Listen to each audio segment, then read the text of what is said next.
You know, research shows that the average 1-year-old has heard the word no 400 times a day. That's kind of scary, right? It could just be a no, or it could be no, no, no, no, no, no, don't do that.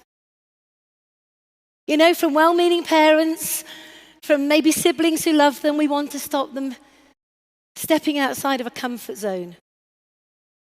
By the time they're 5, they've heard the word no over 200,000 times.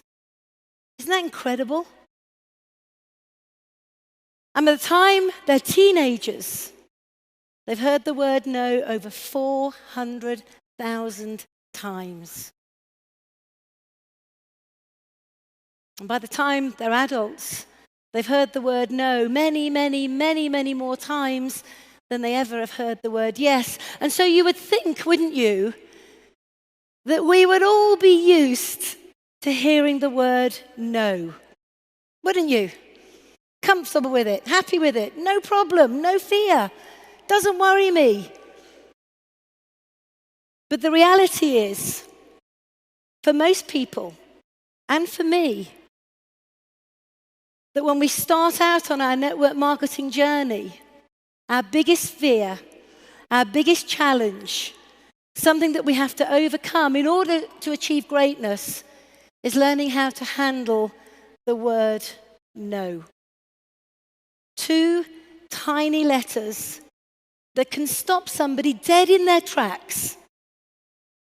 They may have all the dreams and the desires and the focus and the energy and the passion, but if they hear that word no too often, that passion can begin to dry and fizzle out, and questions and doubt starts to take its place. One of the things I had to understand was how to turn the no's into a yes. It was the yeses that was going to allow the business to grow. So I took a step back and I thought, what am I doing that is not allowing me to move forward? And I realized at that moment it was all about the conversations. It was all in the communication that I was having with other people. It was the way I was interacting with them. You see, initially, I made it all about me.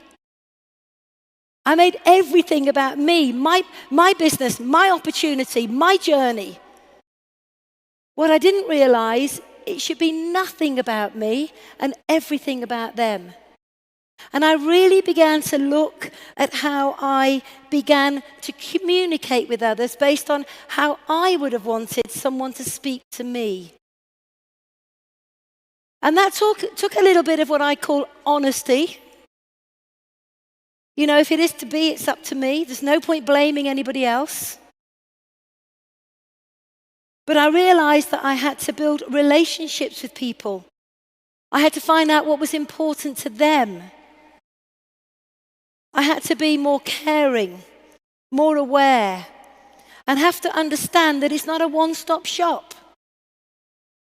Sometimes your conversations, whether they be face-to-face, online, it's not the first conversation that bears the results.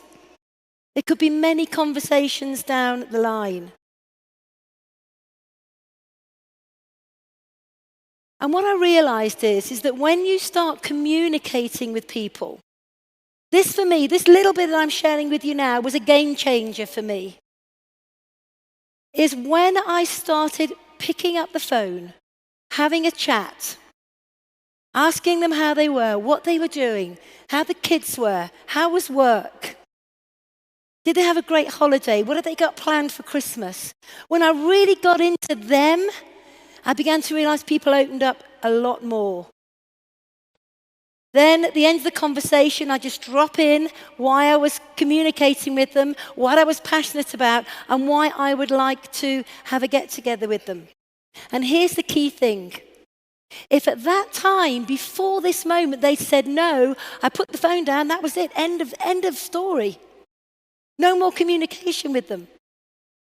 But at this stage now, because of my paradigm shift, because of my realizing it was more about them and not me, I actually was looking for the no's now. I didn't mind. I was ready to embrace them. So if I rang up my friend and she said, well, you know what, Jane, it all sounds great, but no, not now. And I would just go, Chris, thanks so much for that. Thanks for your honesty. I really appreciate it. However, I'm really passionate about what I'm doing, and whilst the time may not be right for you at the moment, can we keep in touch? Can I give you a call maybe in a few weeks' time, update you on what I'm doing, and maybe find out a bit about where you are in your life? And guess what they said? They said, yes. In a heartbeat, in a conversation, just by reversing the no and saying, that's okay, I turned the no into a yes, but not right now in the moment. Maybe in a month or 2 months' time, but that no became a yes. And what was absolutely fascinating for me is suddenly my diary was filling up with yes after yes after yes after make me have another call, get back in touch with me, let's touch base, let's see what's happening, tell me where you're at. It was phenomenal.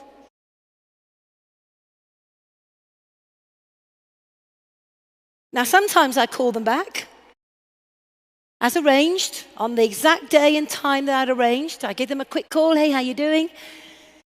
You know, we spoke a few weeks earlier and the timing wasn't right for you, and we agreed that we speak today. How's things? How's it been?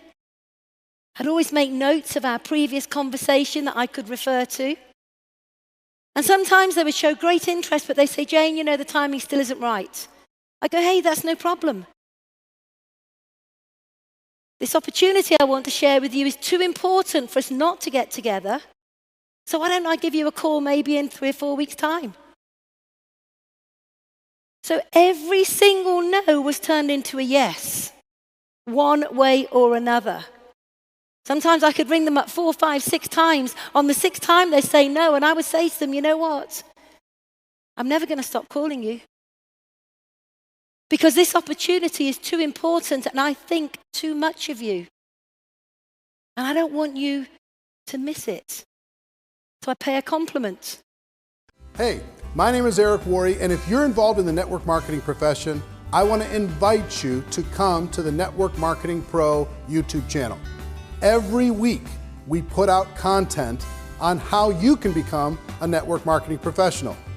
We have tips, ideas, strategies, interviews with million-dollar earners in the profession, interviews with global icons like Tony Robbins or Sir Richard Branson, lots of different things that we provide. They're absolutely free. Do yourself a favor, click on the link, subscribe to the YouTube channel, tell your friends to do the same, and I can't wait to see you there.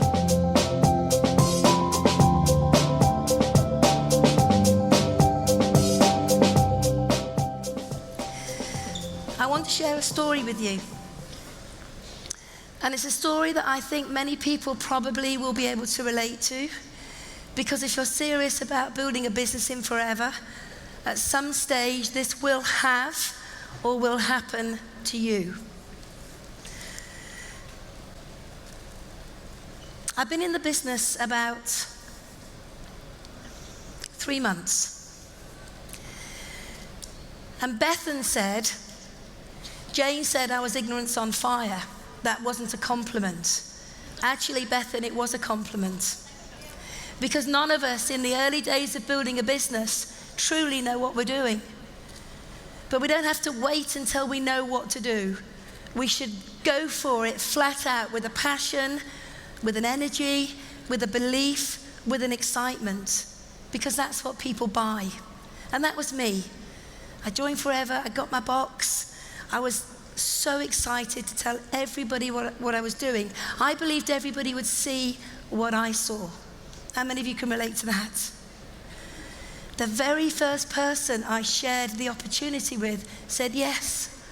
How cool is that? And I thought from there on in, it would be more of the same. So my story is, one morning I dropped the children off at school, and I went home, sorted the horses out, sorted the animals out, and I'd arranged to go and see a friend for coffee to show the products and the opportunity to her.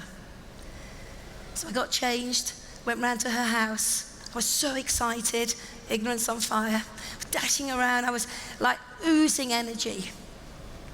And I went in and we had a great cup of coffee, shared the product, told her a bit about the opportunity in my limited experience. She seemed excited back.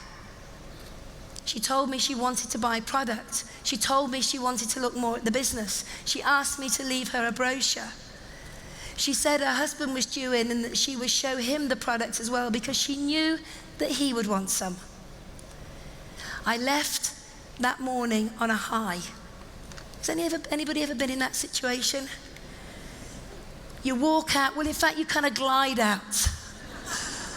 This is it, I'm on my way, everything's cool. I've never had so many pictures of my shoes taken as I have today. Isn't it unbelievable? Most people get pictures of their shoes taken because they got 8-inch heels. If I wore a pair of those, I'd be flat on my back. So I thought I'd go for style and comfort. What do you reckon? So anyway, I left the house. I was absolutely ecstatic, brilliant. Got home that night, said to John, this is it, I'm on a roll. She loves the product, she wants to look at the business. I'm there. Anyone had that? That night, made a few phone calls, got a bit of positivity, and I was just on cloud 9. Next morning, got up, took the kids to school. On the way back from the school run, I decided to stop at the local shop. And I went in, and the girl that owns the shop is someone I know, called Janet, and she said, Jane, what have you been doing? I said, well, I've started this new business, I've got a great range of products, and you really need to have a look at it. She went, oh no. I went, what do you mean? She said, no, Fern's been in and told me, and she's been down the road and told Eileen, and she's been down the road and told Diana, when none of us are supposed to talk to you. I said, what? She said, no. She said, it's one of those things, and stay away from what you're doing. I'm with you on that one, sister. So how many of you have had these moments where disappointment is so impactful on the way that you feel it almost stops you in your tracks? That hurt me. She was a friend. She had given me good feedback the day before, and yet there I was, standing in the shop, having the rug pulled out from under my feet because she'd been around the village telling everybody not to talk to me. Now, I must admit, I went home and I had a bit of a pity party. There was only me there, but I had a bit of a pity party. And I can laugh at it now. But when I look back at that moment, it was a defining moment in my career in Forever. And I guess why I'm sharing this story with you is because when these things happen, and they will, when people try and steal your dream, and they will, when people give you their opinions, and they will, when people tell you you're crazy, you're mad, it's one of those things, and they will, we have a sliding door moment. We have a choice. Now, in that moment, I must admit, I went home and I allowed this feeling to engulf me. And as the day went on, it became more and more and more powerful. And by the time John came home that evening, I said to him, I'm not sure this business is for me. And he said, well, what do you mean? And I told him what had happened. And he said to me, Jane, you have a choice.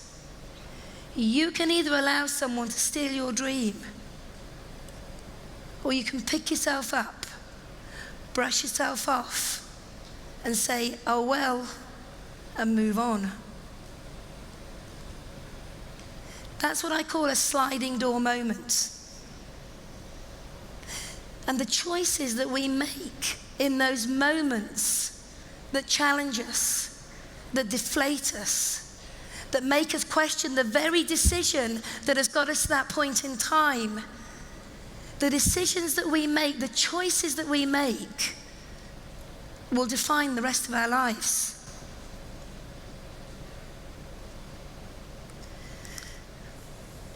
If I had allowed the disappointment of her reaction to stop me moving on, we would not have built a school in Malawi for children that don't have what our children have. If I had allowed the feeling, the distraught feeling that I had when I felt that my friends were talking about me behind my back, we wouldn't be living in a beautiful barn in the country right now. If I'd allowed her to steal my dream because of her opinions, her perceptions on what I was doing, we wouldn't have a beautiful home in the south of France. If I had allowed her bitter, twisted perception of what she thought this profession of network marketing is, we wouldn't have secured our family's financial future. But here's the biggest if. The choices that you make don't just impact you. The choices that you make will impact every single person that you come into contact with. So when you have those moments where everything that you think is amazing, the journey's amazing, it's easy, it's a piece of cake, everybody's going to buy your product, everybody's going to join your business, those moments of you're like on cloud nine, if you allow people to steal that, then everything in your life will stay the same. This journey is not easy, but it's simple. It's a simple process. And what most people do is they don't marry the process. You've got to marry the process and divorce the result. Because if you marry the process and divorce the results will come. So for me, it's the 1 million. Now some of you are thinking, yeah, we know you picked up a 1 million chairman's bonus check. It's not that. Because of that moment of handling disappointment in the right way, of being able to have my moment where I felt truly awful, and maybe she was right and I was wrong in my decision to join Forever. It was that moment where I thought, no, you will not steal my dream that has led us to 1 million. And you're probably saying, well, 1 million what? If it's not a 1 million chairman's bonus, what is 1 million? That is, because of that decision, today we have in excess of 1 million people in our downline around the world.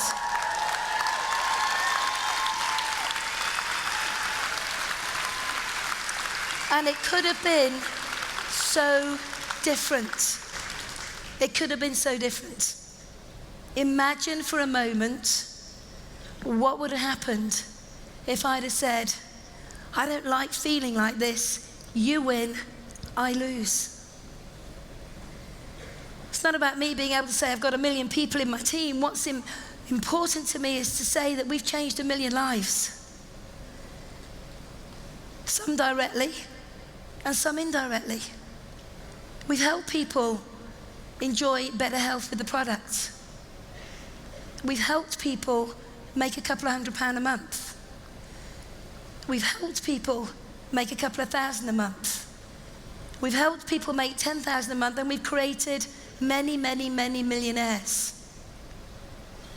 And all because I overcame the feeling of disappointment. So when you have a moment in your journey, and you will have more than one moment, I ask you all to think about me sharing this message with you right now and say, what would Jane have done? What would Jane do right now? Allow yourself a moment to maybe feel frustrated with it and then get over it. I like to say you've got about 20 seconds, then get over it. Move on. Because if I can do it, then I know that each and every one of you can stand up here one day and say, 1 million. Who's with me? I'm going to come back tomorrow and share a lot more with you. But today I want to say thank you very much, and let's all go for 1 million.